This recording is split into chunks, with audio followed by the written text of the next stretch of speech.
নমস্কার। আজকের ছোট গল্প সুকুমার রায়ের গল্প সমগ্র থেকে যজ্ঞী দাসের মামা। তার আসল নামটি যজ্ঞ দাস। সে প্রথম যেদিন আমাদের ক্লাসে এলো, পণ্ডিত মশাই তার নাম শুনেই ভ্রুকুটি করে বললেন, যজ্ঞের আবার দাস কি? যজ্ঞেশ্বর বললে তবু না হয় বুঝি। ছেলেটি বলল, আগে আমি তো নাম রাখিনি, নাম রেখেছেন খুড়ো মশাই।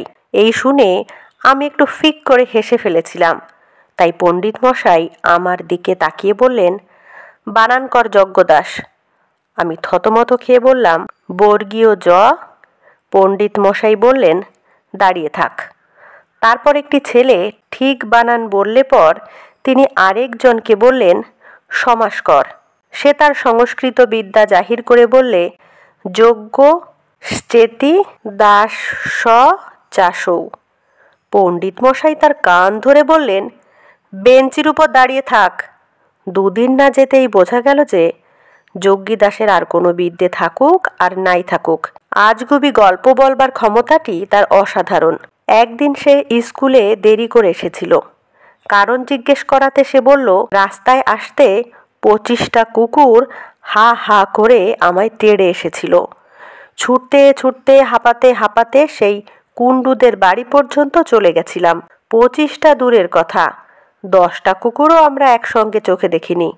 কাজেই কথাটা মাস্টার মশাইও বিশ্বাস করেননি।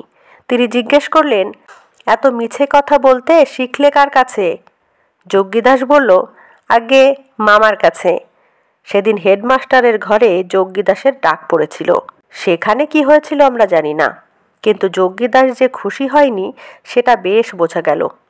কিন্তু সত্যি হোক আর মিথ্যে হোক, তার গল্প বলার বাহাদুরি ছিল। সে যখন বড় বড় চোখ করে গম্ভীর গলায় তার মামা বাড়ির ডাকাত ধরার গল্প বলতো, তখন বিশ্বাস করি আর না করি, শুনতে শুনতে আমাদের মুখ আপনা হতেই হা হয়ে আসতো। যজ্ঞী দাসের মামার কথা আমাদের ভারী আশ্চর্য ঠেকত। তার গায়ে নাকি যেমন জোর তেমনি অসাধারণ বুদ্ধি। তিনি যখন রামভজন বলে চাকরকে ডাক দিতেন, তখন ঘর বাড়ি সব থরথর করে কেঁপে উঠত। কুস্তি বলো, লাঠি বলো, ক্রিকেট বলো, সবটাতেই তার সমান দখল। প্রথমটা আমরা বিশ্বাস করিনি, কিন্তু একদিন সে তার মামার ফটো এনে দেখালো। দেখলাম পালোয়ানের মতো চেহারা বটে। একবার ছুটি হতো আর যজ্ঞী দাস তার মামার বাড়ি যেত, আর এসে যে সব গল্প বলতো তা কাগজে ছাপবার মতো। একদিন স্টেশনে আমার সঙ্গে যজ্ঞী দাসের দেখা। একটা গাড়ির মধ্যে মাথায় পাগড়ি বাঁধা চমৎকার জাদ্রেল চেহারার একটি কোন দেশীয় ভদ্রলোক বসে।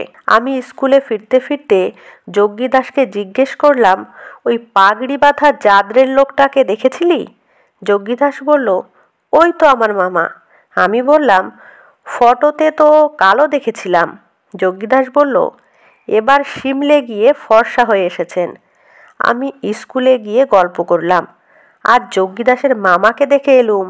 যজ্ঞী দাসও খুব বুক ফুলিয়ে মুখখানা গম্ভীর করে বলল, তোমরা তো ভাই আমার কথা বিশ্বাস করো না। আচ্ছা, না হয় মাঝে মাঝে দুটো একটা গল্প বলে থাকি, তা বলে কি সবই আমার গল্প? আমার জল জ্যান্ত মামাকে শুদ্ধ তোমরা উড়িয়ে দিতে চাও? এ কথায় অনেকেই মনে মনে লজ্জা পেয়ে ব্যস্ত হয়ে বারবার বলতে লাগলো। আমরা কিন্তু গোড়া থেকেই বিশ্বাস করেছিলাম। তারপর থেকে মামার প্রতিপত্তি ভয়ানক বেড়ে গেল। রোজই ব্যস্ত হয়ে থাকতাম মামার খবর শুনবার জন্য। কোনোদিন শুনতাম মামা গেছেন হাতিগন্ডার বাঘ মারতে। কোনোদিন শুনতাম একাই তিনি 5টা কাবুলিকে ঠেঙিয়ে ঠিক করেছেন। এরকম প্রায় হতো। তারপর একদিন সবাই আমরা টিফিনের সময় গল্প করছি। এমন সময় হেডমাস্টার মশাই ক্লাসে এসে বললেন, যজ্ঞ দাস, তোমার মামা এসেছেন। হঠাৎ যজ্ঞ দাসের মুখখানা আমশির মতো শুকিয়ে গেল। সে আমতা আমতা করে কি যেন বলতে গিয়ে আর বলতে পারল না। তারপর লক্ষ্মী ছেলেটির মতো চুপচাপ মাস্টার মশাইয়ের সঙ্গে চলল। আমরা বললাম, ভয় হবে না? জানো তো কীরকম মামা? সবাই মিলে উৎসাহ আর আগ্রহে মামা দেখবার জন্য একেবারে ঝুঁকে পড়লাম। গিয়ে দেখি একটি রোগা কালো ছোকরা গোছের ভদ্রলোক, চশমা চোখে, গো বেচারার মতো বসে আছেন। যোগী দাস তাকেই গিয়ে প্রণাম করল। সেদিন সত্যি সত্যিই আমাদের রাগ হয়েছিল। এমনি করে ফাঁকি দেওয়া, মিথ্যে করে তার মামা তৈরি। সেদিন আমাদের ধমকের চোটে যোগ্যী দাস কেঁদেই ফেলল। সে তখন স্বীকার করল যে ফটোটা কোনো এক পশ্চিমা পালোয়ানের, আর সেই ট্রেনের লোকটাকে সে চেনেই না। তারপরে কোনো আজগুবি জিনিসের কথা বলতে হলেই আমরা বলতাম যোগ্যী দাসের মামার মতো। নমস্কার। কেমন লাগলো আজকের গল্পটি অবশ্যই কমেন্টে জানাবেন। ভালো লাগলে লাইক, কমেন্ট, শেয়ার করবেন।